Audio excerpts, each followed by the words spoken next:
Shumë njerëz përpiqen të hanë shëndetshëm, por shpesh anashkalojnë një detaj të vogël që në fakt bën një diferencë të madhe: mënyra se si kombinojnë ushqimet.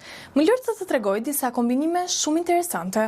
Për shembull, kur shton pak limon mbi perimet jeshile, si për shembull spinaqi, vitamina C ndihmon trupin të përthith shumë më mirë hekurin nga këto ushqime bimore. Pa këtë kombinim, një pjesë e mirë e hekurit thjesht nuk përthithet nga trupi.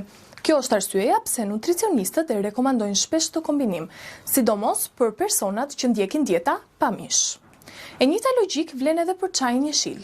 Kur i shton limon, rritet përthithja antioksidantëve të tij që ndihmojnë në mbrojtjen e qelizave dhe reduktimin e stresit oksidativ në trup. Dhe kombinime që duken thjesht për shije, si për shembull molla me çokoladën e zezë, kanë një bazë shumë interesante. Të dyja përmbajnë polifenole, të cilat lidhen me përmirësimin e funksionimit të enëve të gjakut dhe mbështetjen e shëndetit të zemrës. Nuk ka rëndësi vetëm se çfarë ha, por si i bashkon ushqimet.